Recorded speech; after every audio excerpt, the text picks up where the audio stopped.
Joe was about 3 years old, maybe 3.5, the day they found him wandering down this lonely road in Yunnan. But he was old enough to be scared of soldiers. For soldiers to Joe meant bayonets and a burning house, and his mother lying very still beside it. No, at first Joe didn't see the difference between Jap uniforms and ours. But the old farmer who reminded him of his grandfather knew the difference. Somehow, when the GIs from the nearby 14th Air Force Bomber Base began talking to Joe, and finally scooped him up and put him in their chariot, which they called a jeep, he began to understand too. These soldiers were friends.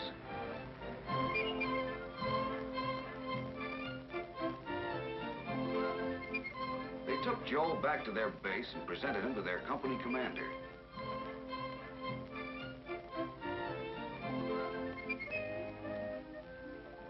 The interview was pretty frightening. A lot of talk about something called a TO and whether there was room for Joe in it. Finally, the captain said there was always room for a good man. And everybody seemed pretty happy. All except Joe. Was it good or bad to get in a TO?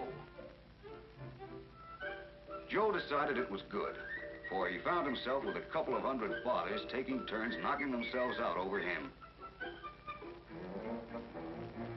And then he found himself decked out in some extra fancy issue, getting a special assignment from the company commander.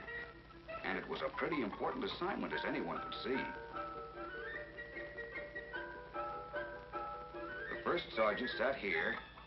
Right next to him sat his assistant, Joe, called Tiger because he was fierce.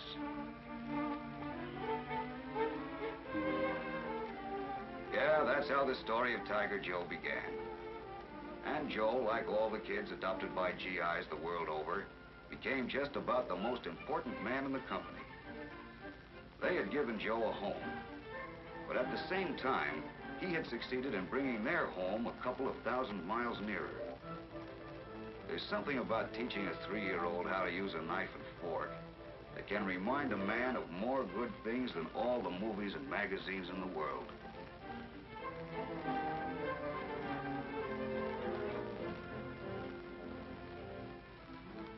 And every night when Joe was put to bed in an army bunk instead of a baby's crib, his foster fathers would remember some of the reasons why they were soldiers, fighting a half a world away from their own homes and their own families. But it wasn't all easy going for Joe by any means. Like the rest of the company, he had his soldiering to do too.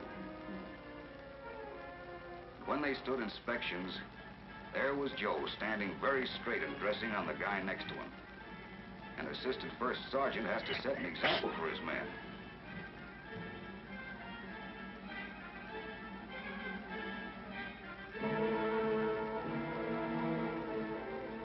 No matter how hard the CO inspected, somehow Joe never got a gig.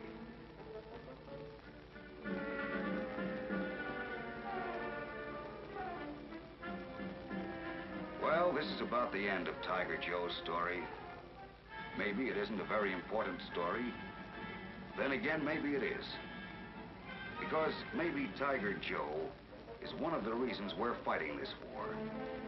So that in generations to come, other little Joes will be running home from school instead of tagging behind a platoon of soldiers.